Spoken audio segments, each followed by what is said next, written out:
This meeting is being recorded. For problem 17, we're given 4 NMR spectra of different compounds, and then we're asked to identify whether these compounds are likely to contain an ethyl, isopropyl, or tert-butyl group. So I've drawn out the structures of, we have isopropyl,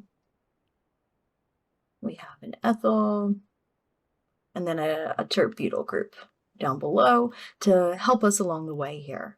So let's take a look at spectrum A, and this exhibits a characteristic pattern of an isopropyl group because we have a septet with an integration of 1 shown here, and then we also have a doublet with an integration of 6. So let's point these out in our compound or our isopropyl group below.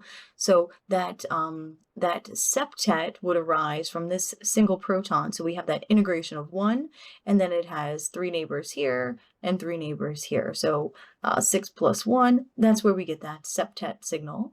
And then we have our doublet with an integration of 6. So these 3 and these 3, we have 6 protons, and they would exhibit that doublet because they have 1 neighbor, so 1 plus 1.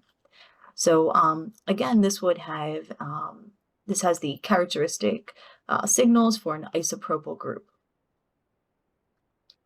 Next, we have compound B, and this exhibits, again, the characteristic pattern of an isopropyl group. So we have 6 protons integrated with a doublet, and then we have a septet with an integration of 1. So this would indicate, again, that isopropyl group. And we also see an ethyl group characteristic pattern here as well. So let's take a look at that ethyl group. So what do we see with the ethyl? We see a quartet with an integration of 2, and then we see a triplet, sorry, with an integration of 3. So that's over here. So we have our quartet integration of 2, and then a triplet with an integration of 3. So let's see here. So these 2 protons have 3 neighbors, so 3 plus 1. These will be our quartet, and we confirm it has an integration of 2. And then over here we have these 3 protons. They have 2 neighbors, so 2 plus 1. This will give us that triplet. And we check our integration, so there's 3 protons with the triplet. So again, this would tell us that we have an ethyl portion. Now in our spectrum for compound C, we're not given the final integration or the final number of protons relative from the integration value. So if we were to divide by our lowest signal, what we would see here is that if we divide 55 by 6, we get about 9 protons will give rise to this singlet. And that is indicative of a tert-butyl group.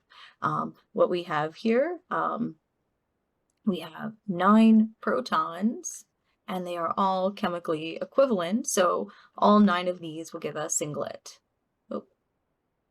So 9 protons giving a singlet, that would be indicative of this tert-butyl group. All right, and then our last spectrum here, again, you don't want to try to force anything anywhere.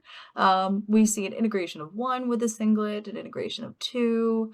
It looks like a triplet, but none of these would give us the characteristic signals for ethyl, isopropyl, or tert-butyl groups. So we would say none are seen in compound D spectra.